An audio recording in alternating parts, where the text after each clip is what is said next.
अखंड मंथन के सभी दर्शकों को नमस्कार। मैं हूं शेखर त्रिपाठी और आप देख रहे हैं हमारा YouTube चैनल अखंड मंथन। आज आगे क्या होने वाला है वेब सीरीज के अंतर्गत आज के एपिसोड में हम बात करेंगे जो दो देश हैं संसार में, वहां पर किस तरह से युद्ध का एक नया मोर्चा खुलने जा रहा है। जी हां, उत्तर कोरिया और दक्षिण कोरिया के मध्य जो अभी पिछले एक सप्ताह में जो तनाव बढ़ा है उसने युद्ध के एक नए मोर्चे को जन्म दे दिया है। जैसा कि आप सभी दर्शकों को ये ज्ञात होगा कि संसार में इस समय दो स्थानों पर युद्ध हो रहे हैं। एक इजराइल ईरान के मध्य युद्ध हो रहा है जिसमें हिजबुल्लाह से लेकर हमास तक सम्मिलित हैं। वहीं दूसरा युद्ध रूस यूक्रेन के मध्य हो रहा है। इस बीच एक और पुराना दुश्मन देश दूसरे देश से भिड़ गया है। जी हाँ, ये हैं उत्तर कोरिया और दक्षिण कोरिया। उत्तर कोरिया ने आक्रोश में उठाए गए कदम के अंतर्गत मंगलवार को सड़कों के उस उत्तरी हिस्से को नष्ट कर दिया जो अब उपयोग में नहीं है और कभी उसे दक्षिण कोरिया से जोड़ता था। उसने ये कदम उस दावे के बाद उठाया है कि दक्षिण कोरिया ने उसकी राजधानी प्योंगयांग पर ड्रोन उड़ाए थे, जिसके बाद दोनों प्रतिद्वंदी देशों के मध्य तनाव और बढ़ गया। सड़कों को ध्वस्त करना दक्षिण कोरिया की रूढ़वादी सरकार के विरुद्ध उत्तर कोरिया के बढ़ते गुस्से को दिखा रहा है। उत्तर कोरियाई नेता किम जोंग उन ने दक्षिण कोरिया के साथ संबंध समाप्त करने का आह्वान किया है।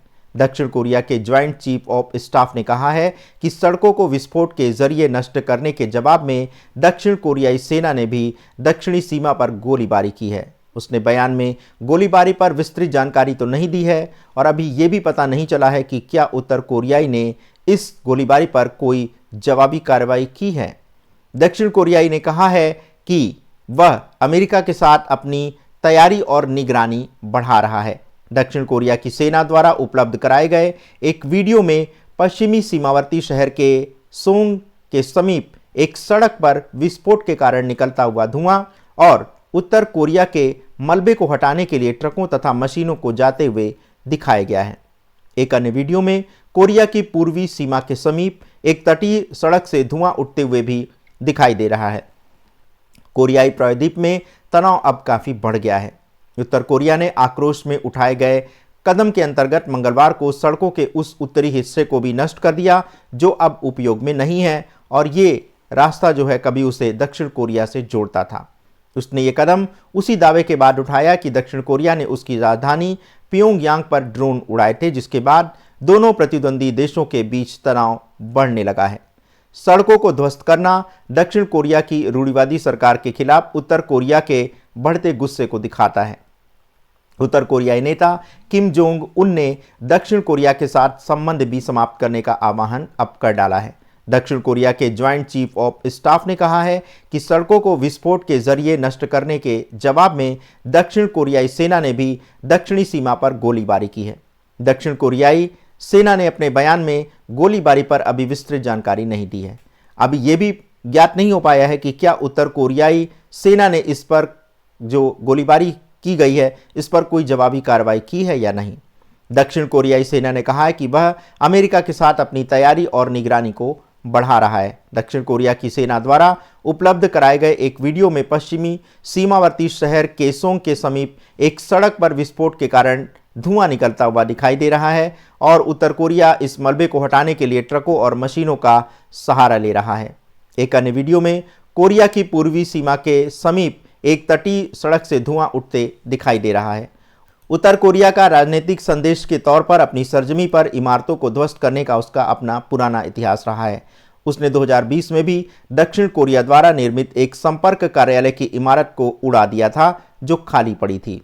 उत्तर कोरिया ने दक्षिण कोरिया पर इसी महीने 3 बार प्योंगयांग पर दुष्प्रचार वाले पर्चे गिराने के लिए ड्रोन भेजे जाने का भी आरोप लगाया है और दोबारा ड्रोन भेजने पर बल प्रयोग से इसका जवाब देने की धमकी दी है।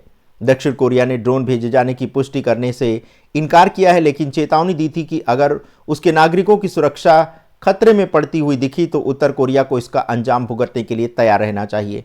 उधर किम जोंग उनकी बहन किम यो जोंग ने मंगलवार को कहा कि उत्तर कोरिया को ऐसे अनिर्दिष्ट स्पष्ट सबूत मिले हैं कि कथित तौर पर ड्रोन भेजे जाने के पीछे दक्षिण कोरियाई सेना के गुंडों का हाथ था। वर्ष 2000 में अंतर कोरियाई संबंधों में नरमी के दौरान दोनों देशों ने भारी किलेबंदी वाली अपनी सीमा की 2 सड़क मार्गों को और 2 रेल पटरियों को फिर से जोड़ दिया था, लेकिन उत्तर कोरिया के परमाणु कार्यक्रम और अन्य मुद्दों को लेकर बाद में उनका संचालन निलंबित कर दिया गया था। पिछले सप्ताह उत्तर कोरिया ने कहा था कि वह दक्षिण कोरिया के साथ अपनी सीमा को स्थायी रूप से अवरुद्ध कर देगा और दक्षिण कोरिया व अमेरिकी सेनाओं की उकसावे वाली कार्रवाई से निपटने के लिए अग्रिम पंक्ति पर रक्षा क्षमताओं का विकास करने वाला है। इसी के साथ ही साथ उत्तर कोरिया ने रविवार को दक्षिण कोरिया पर हमला करने के लिए अपनी सेना को भी तैयार रहने के निर्देश दे दिए हैं। वहीं नॉर्थ कोरिया के इस ऐलान ने दक्षिण कोरिया पर दबाव बढ़ा दिया है। उत्तर कोरिया का कहना है कि दक्षिण कोरिया ने उसकी राजधानी प्योंगयांग पर ड्रोन उड़ाए थे, यद्यपि दक्षिण कोरिया ने ड्रोन भेजे जाने के आरोप से इनकार कर दिया है। साथ ही दक्षिण कोरिया ने नॉर्थ कोरिया को चेतावनी दी है कि अगर उसके नागरिकों की सुरक्षा को किसी भी प्रकार का खतरा होता है तो वह उसे कड़ी सजा देने जा रहा है। उत्तर कोरिया ने शुक्रवार को दक्षिण कोरिया पर इस महीने 3 बार प्योंगयांग पर प्रचार पर्चे गिराने के लिए ड्रोन लॉन्च करने का आरोप लगाया था। साथ ही धमकी दी कि अगर ऐसा दोबारा हुआ तो दक्षिण कोरिया को वह बलपूर्वक जवाब देने वाला है।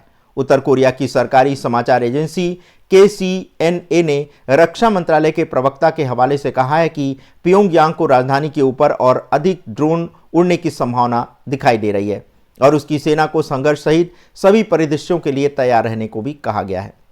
शुक्रवार को उत्तर कोरिया ने दक्षिण कोरिया पर इस सप्ताह और पिछले सप्ताह रात्रि में प्योंगयांग में ड्रोन भेजे जाने का आरोप लगाया और कहा कि इस घुसपैठ के लिए जवाबी कार्रवाई की आवश्यकता है।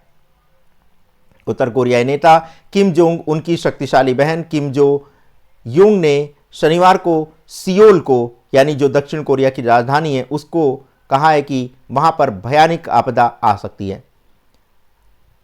उन्होंने ये भी कहा है कि यदि दक्षिण कोरियाई सेना सीमा पार कर रहे किसी गैर संघारी संगठन द्वारा भेजे गए ड्रोन की पहचान करने में विफल रही तो वह इसके लिए जिम्मेदार है। दक्षिण कोरिया के ज्वाइंट चीफ ऑफ स्टाफ ने भी कहा है कि वह उत्तर कोरिया के आरोपों की पुष्टि नहीं कर सकता। दक्षिण कोरिया और उत्तर कोरिया ने अब एक दूसरे से निपट लेने की धमकी दे डाली है। उत्तर कोरिया ने उसकी राजधानी के ऊपर ड्रोन की कथित उड़ान को लेकर दक्षिण कोरिया को भयानक आपदा की धमकी दे डाली है। इसके जवाब में दक्षिण कोरिया ने रविवार को चेतावनी दी कि यदि उत्तर कोरिया उसके लोगों को किसी भी प्रकार से नुकसान पहुंचाएगा तो उसके शासन का अंत हो जाएगा। समाचार एजेंसी योनहाप के अनुसार दक्षिण कोरिया के रक्षा मंत्रालय ने कहा है कि उत्तर कोरिया के नेता किम जोंग उनकी बहन किम यो जोंग ने ये धमकी दी है। किम जोंग उनकी बहन किम जो योंग की ये टिप्पणी उत्तर कोरिया की राज्य मीडिया द्वारा प्रसारित की गई है। ये धमकी उत्तर कोरिया के इस दावे के ठीक एक दिन बाद ही दी गई है कि दक्षिण कोरिया ने इस महीने 3 बार प्योंगयांग के ऊपर मानव रहित ड्रोन भेजे हैं। दक्षिण कोरिया के रक्षा मंत्रालय ने रविवार को चेतावनी देते हुए एक बयान जारी किया और कहा कि उत्तर कोरिया को अपने हद में रहना चाहिए। सरकारी बयान में कहा गया है कि हम स्पष्ट रूप से चेतावनी देते हैं कि यदि उत्तर कोरिया हमारे लोगों की सुरक्षा को नुकसान पहुंचाता है तो ये उस दिन उत्तर कोरियाई शासन के अंत का दिन होगा। किम यो जोंग की टिप्पणी उत्तर कोरिया के पाखंडी व्यवहार को दर्शाती है जो उकसावे के साथ जारी है और हाल में ही उसने कूड़े से भरे गुब्बारे उड़ाने जैसी अभद्र और तुच्छ रणनीति अपनाई है। बता दें कि अपने बयान में किम जोंग उन ने कहा था कि यदि प्योंगयांग विरोधी सामग्री ले जाने वाले ड्रोन उत्तर कोरिया की सीमा में दोबारा उड़े तो उत्तर कोरिया कड़ी जवाबी कार्रवाई के लिए तैयार रहने वाला है। उन्होंने ये चेतावनी दी है कि हमले का समय कभी भी आ सकता है। किंग ने कहा है कि हमने अभी हमले का समय तय नहीं किया है। जिस क्षण दक्षिण कोरिया का ड्रोन हमारी राजधानी के ऊपर आसमान में देखा जाएगा वही समय निश्चित रूप से एक भयानक आपदा का कारण बन सकता है। इसके बाद रक्षा मंत्रालय ने इस रुख को और भी स्पष्ट किया है। पीपीपी प्रवक्ता हान जिया ने एक बयान में कहा है कि उत्तर कोरिया के तर्कहीन उकसावे से दक्षिण कोरियाई सुरक्षा को कोई नुकसान नहीं होगा। देश के पास संयुक्त राज्य अमेरिका और अपने गठबंधन के आधार पर वो जबरदस्त सैनिक क्षमताएं रखते हैं और किसी भी आक्रमण का जवाब वो पूरी क्षमता के साथ देंगे। इधर उत्तर कोरिया ने दक्षिण कोरिया पर राजधानी में ड्रोन उड़ाने और देश विरोधी सामग्री गिराने का आरोप जो लगाया है और कहा है कि अगर अगली बार ऐसी गुस्ताखी की गई तो इसका बलपूर्वक जवाब दिया जाएगा। उत्तर कोरिया ने शुक्रवार को बयान जारी करते हुए दक्षिण कोरिया को भविष्य में इस तरह की घटना न घटने की चेतावनी दी है। उत्तर कोरिया के विदेश मंत्रालय ने एक बयान में कहा है कि राजधानी प्योंगयांग में 3 अक्टूबर और बीते बुधवार और गुरुवार को दक्षिण कोरियाई ड्रोन के उड़ान भरने की बात सामने आई है। मंत्रालय ने दक्षिण कोरिया पर उत्तर कोरिया की संप्रभुता का उल्लंघन करने और उसकी सुरक्षा को खतरे में डालने का भी आरोप लगाया है। साथ ही ऐसा करने पर उसने भयानक युद्ध की चेतावनी दे डाली है। मंत्रालय की ओर से जारी बयान में कहा है कि उत्तर कोरिया के सैनिक हर तरह से हमले की तैयारी कर रहे हैं। अगर दक्षिण कोरियाई ड्रोन उत्तर कोरियाई क्षेत्र में फिर से नजर आते हैं तो वे बिना चेतावनी दिए हुए कड़ी कार्रवाई करने वाले हैं। वहीं दक्षिण कोरिया की सरकार और सेना ने उत्तर कोरिया के बयान पर तत्काल कोई प्रतिक्रिया नहीं दी है। मंत्रालय ने कहा कि हमारे ट्रिगर पर लगा सुरक्षा लॉक अब खुल चुका है। हम हर चीज के लिए तैयार रहेंगे और नजर बनाए रखेंगे। उत्तर कोरियाई नेता किम जोंग उन के हथियारों का परीक्षण भी अब तेज हो गया है और ये भी कारण है कि वो धमकी देने से चूक नहीं रहे हैं। तो वहीं दक्षिण कोरिया के अमेरिका के साथ संयुक्त सैन्य अभ्यास बढ़ाने के कारण दोनों देशों के बीच हाल के महीनों में तनाव में वृद्धि हुई है। इस हफ्ते के बुधवार को उत्तर कोरिया ने कहा कि वह दक्षिण कोरिया के साथ साथ अपनी सीमा को स्थायी रूप से अवरुद्ध कर लेगा। साथ ही दक्षिण कोरियाई और अमेरिकी सेनाओं की उकसावे वाली कार्रवाई से निपटने के लिए रक्षा क्षमताओं का विकास करेगा। जैसा कि आप जानते हैं कि उत्तर कोरिया और दक्षिण कोरिया के बीच का तनाव दशकों से जारी है। ये तनाव कई बार गहरे संकट में भी बदल चुका है। हाल के वर्षों में दोनों देशों के बीच संबंधों में उतार चढ़ाव भी बहुत आया है, लेकिन पूर्ण युद्ध की स्थिति अभी तक टाली गई है। यदि उत्तर और दक्षिण कोरिया के बीच युद्ध की स्थिति आती है तो यह न केवल 2 देशों तक सीमित रहेगा, बल्कि वैश्विक महाशक्तियों और अन्य देशों की भागीदारी का भी इसमें खतरा बढ़ सकता है, जिससे तीसरे विश्व युद्ध की संभावना बढ़ सकती है। आइए आपको बताते हैं कि अगर ऐसा होता है तो कौन देश किसके साथ खड़ा होगा। अगर उत्तर कोरिया के समर्थक देशों की बात करें तो चीन जो है उत्तर कोरिया का प्रमुख सहयोगी देश है। चीन का उत्तर कोरिया के साथ ऐतिहासिक और रणनीतिक संबंध भी है। चीन की राजनीति जो है वो उत्तर कोरिया को ध्यान में रख करके की जाती है और चीन की रणनीति रुचि जो है वो उत्तर कोरिया को अपनी सुरक्षा का बफर क्षेत्र बनाए रखने में है। यद्यपि चीन उत्तर कोरिया के परमाणु कार्यक्रम से असहज है, लेकिन वह किसी भी अमेरिका या दक्षिण कोरियाई हस्तक्षेप का विरोध करता है। रूस की बात करें तो रूस भी उत्तर कोरिया का समर्थन कर सकता है, हालांकि उसका समर्थन चीन जितना मजबूत नहीं है। रूस और उत्तर कोरिया के बीच कुछ कूटनीतिक और आर्थिक संबंध हैं और रूस किसी भी पश्चिमी देश को या पश्चिमी गठबंधन को कमजोर करने की दिशा में उत्तर कोरिया के समर्थन में आ सकता है। अब दक्षिण कोरिया के समर्थक देशों की बात करें तो अमेरिका दक्षिण कोरिया का मुख्य सहयोगी देश है। दोनों देशों के बीच एक रक्षा संधि है जिसके अंतर्गत अमेरिका ने दक्षिण कोरिया की सुरक्षा की गारंटी दी है। अमेरिका दक्षिण कोरिया में अपने सैनिकों की तैनाती किए हुए है और युद्ध की स्थिति में वह सैन्य सहायता भी प्रदान करेगा। जापान में भी दक्षिण कोरिया का समर्थन करेगा। दोनों देश अमेरिका के साथ त्रिपक्षीय सुरक्षा समझौते में शामिल हैं। जापान अपनी सुरक्षा के लिए अमेरिका पर निर्भर है और उत्तर कोरिया के मिसाइल परीक्षणों के कारण उसे खतरा भी है। इसी के साथ नाटो देशों के सदस्य देश, खासकर यूरोप के प्रमुख देश जैसे यूनाइटेड किंगडम, फ्रांस, जर्मनी आदि अमेरिका और दक्षिण कोरिया के समर्थन में खड़े हो सकते हैं, खासकर यदि यह संघर्ष बड़े पैमाने पर फैलता है। युद्ध में कौन किस पर भारी पड़ेगा ये अब आपको बताते हैं। तो जहां तक सैन्य शक्ति की बात करें तो उत्तर और दक्षिण कोरिया के बीच अगर एक पारंपरिक युद्ध होता है तो दक्षिण कोरिया की सेना और उसकी तकनीकी क्षमताएं उत्तर कोरिया से बेहतर मानी जाती हैं।